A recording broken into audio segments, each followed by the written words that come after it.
Hello everyone, this is Professor Reimer. This video is for my world history class on Monday, March 1st and Tuesday, March 2nd. In this lesson, called Comparing the French and American Revolutions, we will analyze just the American Revolution by responding to a writing prompt. And as always, we begin with a preview. You studied the American Revolution back in 8th grade. What do you remember about the causes, characteristics, and effects? Write it down, put it in the chat, put it in your notes. Go print the notes. I've put a note-taking guide for this video in Google Classroom. Go get it. I'll see you back here. Pause the video. All right. So we're going to talk about these three main areas, and I just want to point out that our objective is to analyze. When we analyze events like the American Revolution, we want to break it down into its parts. So these are the parts that we're going to examine. But before we do all of that, we have to, as always, provide the context, the background of the events. And to that, we connect to the scientific revolution we talked about last time. Remember, we left off with Sir Isaac Newton, who had not created, but discovered what he called the natural laws of the universe. And he argued that the universe operated like a machine. It operated according to these natural laws, and humans, by using their reason, could understand it. So thinkers after him suggested that you could do the same thing with all aspects of the world, including the human world, that rational analysis of behavior and institutions could have meaning in the human as well as the natural world. So instead of just challenging this narrow part of the world, right, how the universe works, which is actually really large,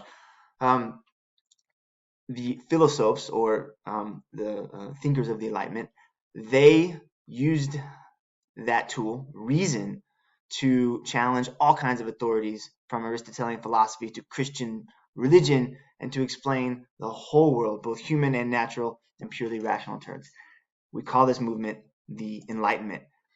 So, as I said, it was a challenge to the privileges, especially of the aristocrats, privileges of the government, arguing for a more equal, a more orderly world. All right, we're going to talk now about many of the key thinkers, the key philosophers of the Enlightenment, primarily situated in France, but drew upon a 17th century Englishman named John Locke, who argued that individuals should use reason to search after truth instead of just simply accepting the opinion of authorities. He had done that as a young man in college, and it had not worked out well for him. And so that and his study led him to believe that you should challenge authority by using your reason, and that there's a difference between legitimate and illegitimate functions of institutions. In other words, these institutions like the government and the church had been operating and doing things that were not what they were supposed to be doing. They were taking advantage of people. They had become sometimes corrupt. So by using reason to try and grasp the truth and determine the legitimate functions of the institutions, individual and society will flourish materially and spiritually. So he argued for a more limited role. The legitimate function of governments must be to protect citizens' life, liberty, and their property. He also differed from another thinker named Thomas Hobbes, who had said that people exist in a state of nature that is violent, that is competitive, and that in this world they see their individual rights to a strong sovereign. Think back to that like medieval manor, right, where you had the lord and you had the peasants, right? The Lord protects the peasants. Peasants offer the Lord their allegiance.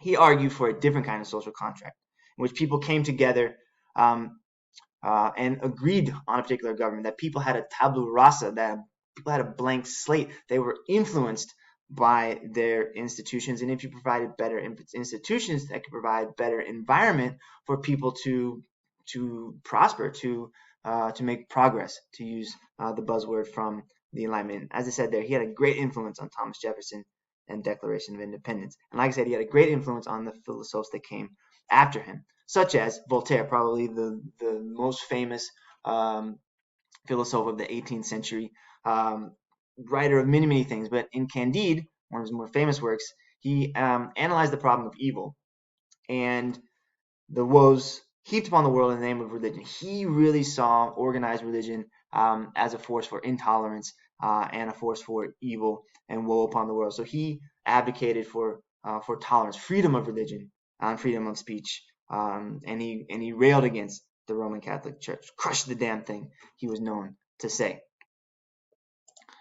Another individual, Jean-Jacques Rousseau, also writing about the social contract, very similar, right? Building on Locke, argued that not only do people come together collectively, but they collectively defined a general will, right? This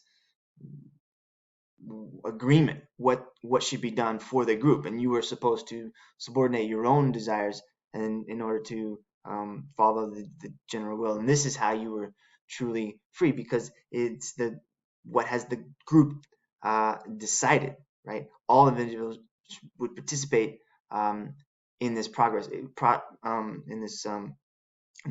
progress, and that is how you limit, right, this arbitrariness of a government if people participate and then follow this general will. All right, if it sounded like we're building toward what's in our own American government, yes, we're laying this background, much the same that Newton had a background laid before him. Two other individuals, Charles de Montesquieu, the Baron de Montesquieu, analyzed the government of England and decided that their government was strong because it was balanced between three branches of officials: the lawmakers, the law enforcers, and the justices. Right. Another individual, Blackstone, argued that the right to property, that is what gave people their freedom, because they and they alone were the masters of their land, of their dominion, and what truly was the foundation of freedom. All right, so remember, we're analyzing the American Revolution. That was some of the background. Let's see if you were paying attention. Let's ask you a few check for understanding questions. Now, first one, which of the following is most associated with the French philosopher Voltaire? Pause the video if you need to. Go back to your notes. In fact, go back and review your notes. Make some highlights. Make some circles. Use that column on the left hand to ask questions. Pause the video. Come back for the answer. All right. Did you put A? Yes. Freedom of religion was one of his strongest arguments. All right. Second and last one for this check for understanding.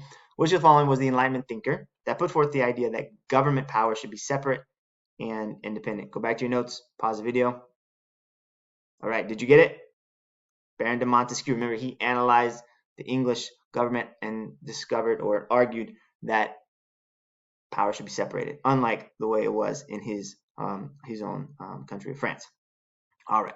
Now let's move forward. We're going to continue to analyze the American Revolution, but now we're going to get into some of the more immediate causes, right? So the Enlightenment is sort of this long-term causes, right? This environment in which the American Revolution takes place. So now let's narrow in on some more short-term causes, right? And the largest one we need to focus on is the 7 Years' War, or as it was known in the colonies, the French Indian War, right? As a result of British victory, they passed a series of taxes because they argued that the taxes were needed to pay the troops that had been used to fight the war, now were being used to protect the colonists in this new territory from native attacks and continued French attacks.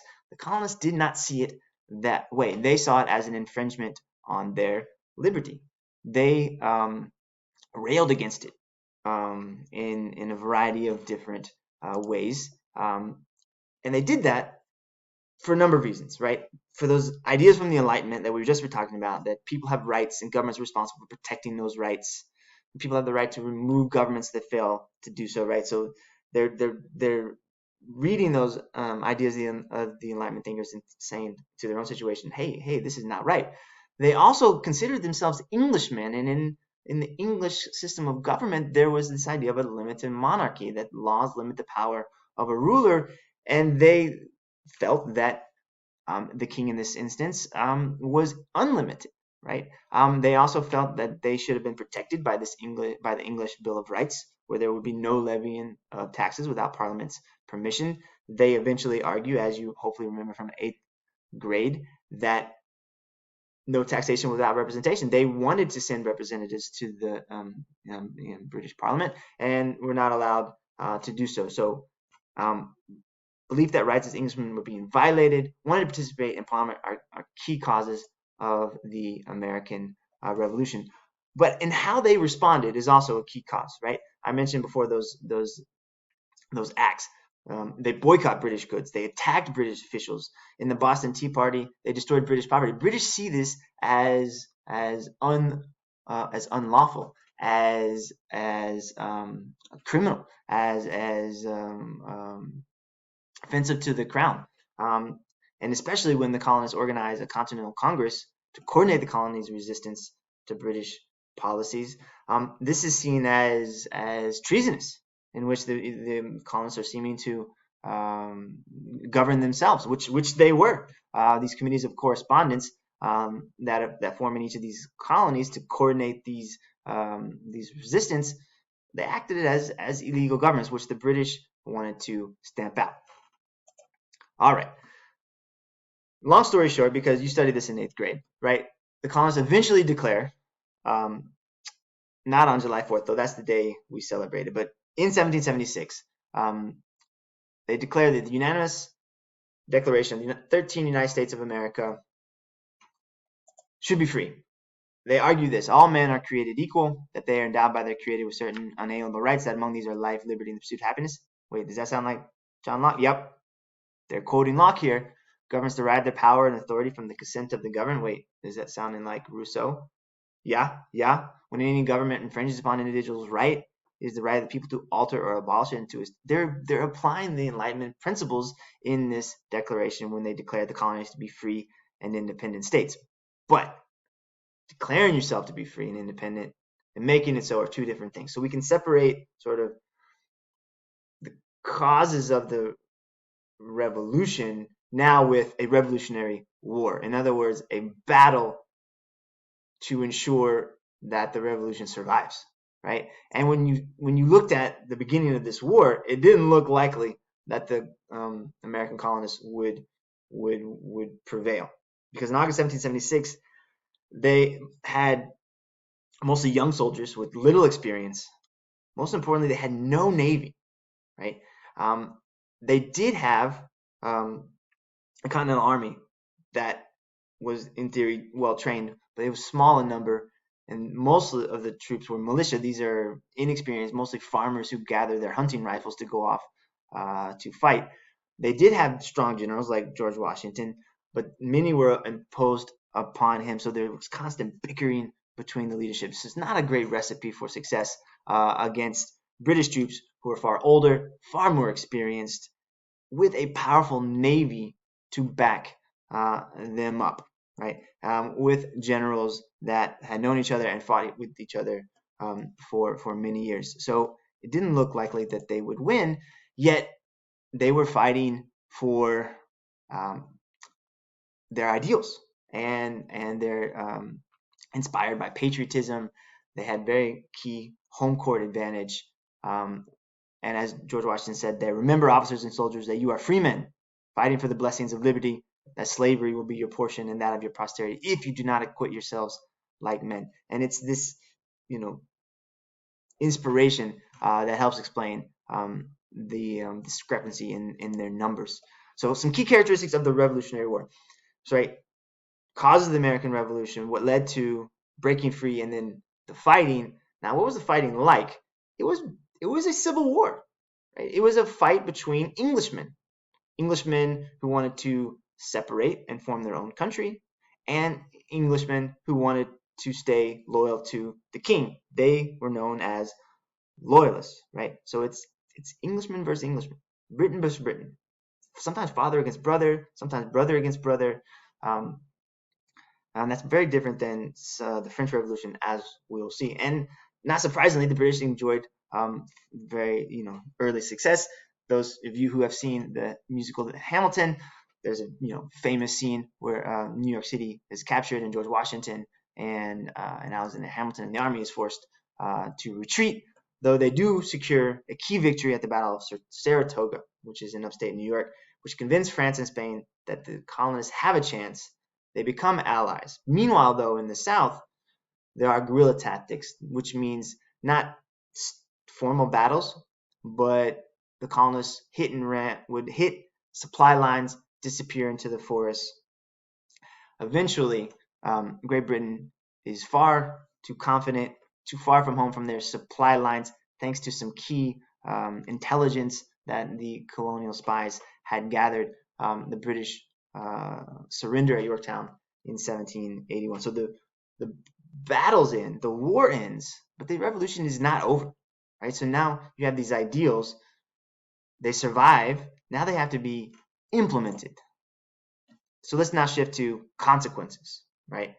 So formal recognition happens at the Treaty of Paris in 1783, but the full implementation of these principles of the revolution are not done until the United States, or what becomes the United States, create the Constitution in 1787.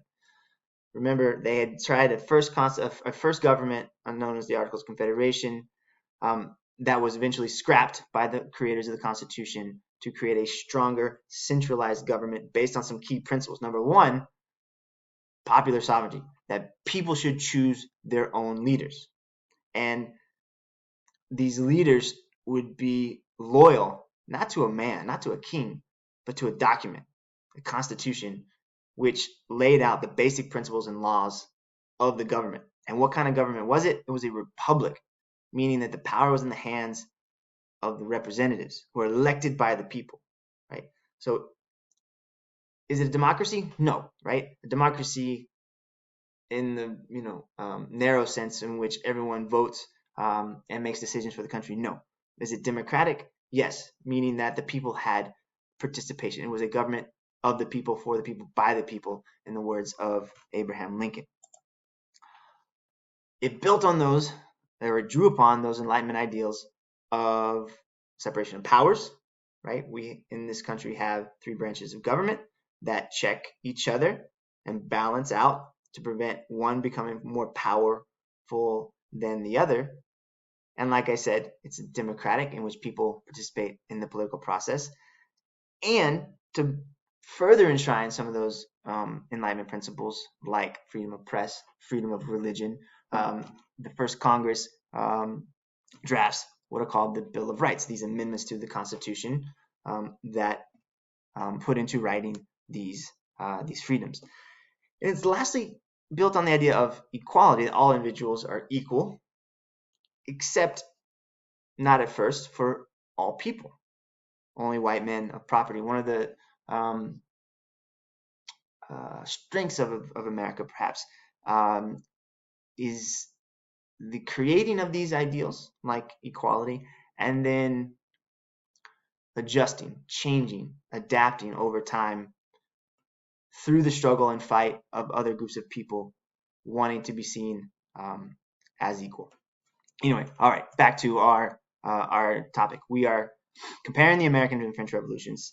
Eventually, we'll talk about the French revolutions, but today we're just focused on the American Revolution, analyzing it. We looked at the causes, we looked at the characteristics of the fighting, and lastly, we just looked at the consequences. Now let's move to this writing problem. But before we do, were you paying attention?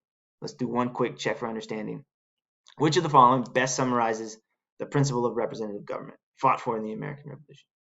Review your notes, pause the video, come back here for the answer.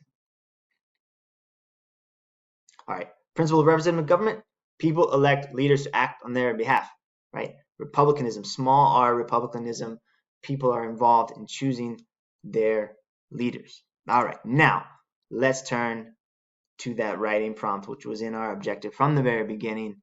Here it is. You are to write an introductory paragraph in response to the following prompt. To what extent did the Enlightenment play a role in the American Revolution? Now, before you freak out, let's walk through it. First of all, with what's an introductory paragraph, there is two parts. We've talked about it all year. Let's review two parts: contextualization and a thesis statement. So, what's a contextualization statement? It's information that explains the relative historical background of the essay. If you're like, well, I'm not sure. Describes the key terms in the prompt. This prompt includes the words the Enlightenment. So I want to know what was the Enlightenment. You have to assume that your reader doesn't know that. So in describing what was the Enlightenment, you might want to include who, where, and when, just to provide some general background, some general knowledge to situate the reader in what you are about to write about and what you're about to argue. And what you're about to argue is part 2 of the introductory statement, a thesis statement, which is historically defensible claim that establishes a line of reasoning. Is an argument, claim, argument that establishes a line of reasoning. In other words, it provides a guide of where you're going in the essay. I've given you a model, a formula for how to write a thesis statement. X, however, A and B, therefore Y. So let's review how to do that. But first, I forgot. In order to be able to create your thesis statement, which we'll talk about here in just a minute, you first need to break down the prompt, analyze the prompt. So pause the video, answer these 3 questions. What skill are you being asked to do? What is the topic of your prompt? And what's the time period? Pause the video, come back. All right, so remember, there are 3 main skills we've worked on all year: causation, comparison, continuity and change over time. We've primarily focused on causation and comparison. So is this causation or is this comparison? Is it cause and effect, or is it likes or dislikes, or likes or not likes? It's causation. It's causation. Play a role is another way of saying influence or effect, right? Causation, it's causation. What's the topic? American Revolution. Sometimes it's that easy. It's like ding, ding, ding. It's right there. Now, time period is a little more challenging because it doesn't actually say, but we were just talking about some key dates of the American Revolution, right? Starts right around the end of the French and Indian War, so that's 1760s. Constitution was written in 1787. Bill of Rights in 1791. So we're talking about the latter half of the 18th century. And that's important because when you use historical evidence, it needs to come from that time period. All right. Why analyze the prompt? Because it tells you how to go about creating a thesis statement. It tells you how to gather evidence in order to write your thesis statement. So it's a causation, so we're going to use a causation chart, right, where you have causes that lead to an event and then event that has effect. That event is the American Revolution. We were just talking about causes and effects of the American Revolution. So go back to your notes. Create a chart like this. List the causes. List the effects. And come back here. Do that now. I'll see you right back. All right. You got the causes. Hopefully, it's probably more than three effects. Now, look at those causes and effects. Circle, highlight, Enlightenment ideals. Do you see Enlightenment ideas causing the American Revolution? Do you see Enlightenment ideas in the effects of the American Revolution? Right?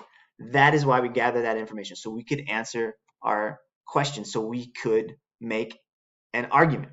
So I remember I said we were going to say what those parts of the thesis statement were. Here they were. So you've gathered information. Now you're ready to make an argument. You need to decide what's your why statement. What is going to be your argument? That's what the why statement is. Your argument. The argument to the prompt. The Enlightenment played a significant role in the American Revolution, or the Enlightenment did not play a significant role in the American Revolution. You must choose. I know which one I would choose based on the amount of evidence I presented, but it's your choice. And if you're like, well, wait a minute, I thought it was X, however, A and B, therefore Y. I like to start at the end and work my way backwards, because the end is actually the easiest part. What am I going to argue? Okay, now I know what I'm going to argue. How am I going to argue it? How am I going to convince my readers to accept my position? So that means you need to create your A, and if you can, your B. These are your main points. And why did I say if you can? Because really you only need one main point, but 2 is better. And this is probably the hardest part, which is why I say use the themes, the SPICE themes. They are there as your crutch. They are there to help you collect information, right?